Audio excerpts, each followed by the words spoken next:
In 1932, a young man from a small town near Zaria boarded a ship bound for England.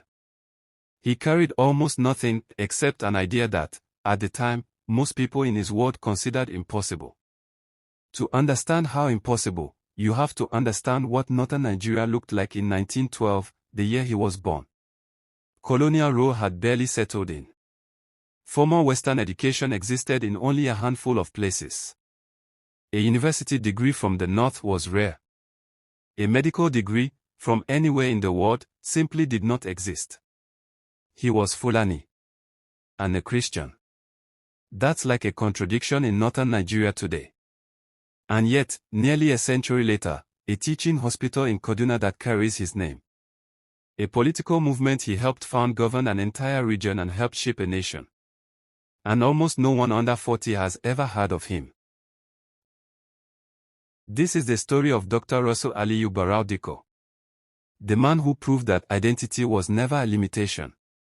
Dr. Russell Aliyu Barau Dikko was born on June 15, 1912, in Wusasa, near Zaria, in present-day Kaduna State. Wusasa was no ordinary settlement.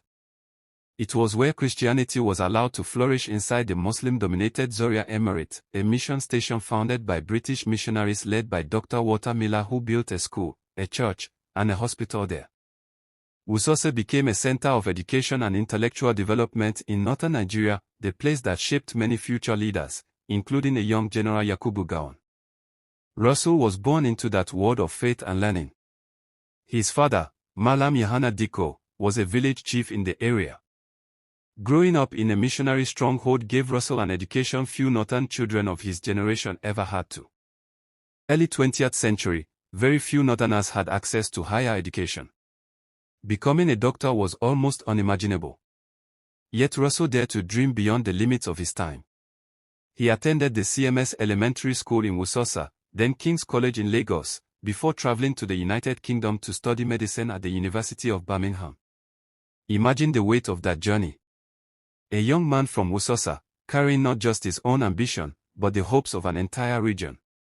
He passed the exams of the London Conjoint Medical Board, and in 1940, he returned to Nigeria and was appointed a junior medical officer.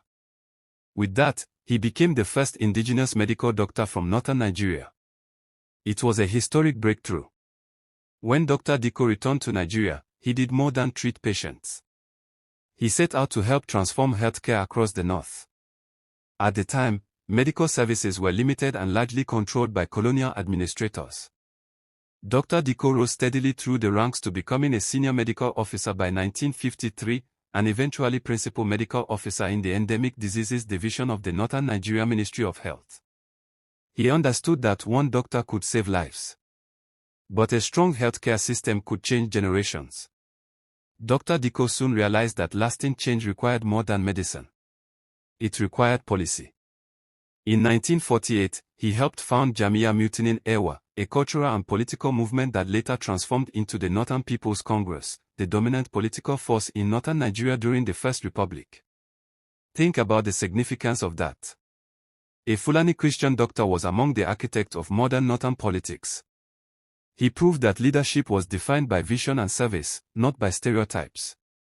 He later stepped back from active politics to focus on medicine and public service, becoming one of the first northerners to reach senior service status in government. Dr. Dikko went on to serve in the federal government under General Yakubu Gowon.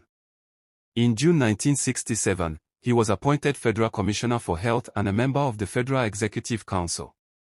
Later that same month, he became Federal Commissioner for Mines and Power, and in 1971, Federal Commissioner for Transport, a post he held until the government was overthrown in 1975. These roles placed him at the center of national development during a crucial period in Nigeria's history. He earned a reputation for competence, integrity, and dedication to public service. In 1974, the University of Lagos honored him with a Doctor of Science degree. He died in April 1977. Today, his name remains part of Nigeria's medical history. The Barau Dikko Teaching Hospital in Kaduna stands as a lasting tribute to his contributions. Every doctor trained there continues the path he helped create. The hospital is more than a building. It is a reminder that one individual can reshape the future of an entire region. Dr. Russell Barau Dikko's life carries an important message. He was proudly Fulani, deeply Christian, a pioneering doctor, a political architect, and a committed Nigerian. His story shows that identity is not a limitation. It is a source of strength in a country often divided by religion and ethnicity.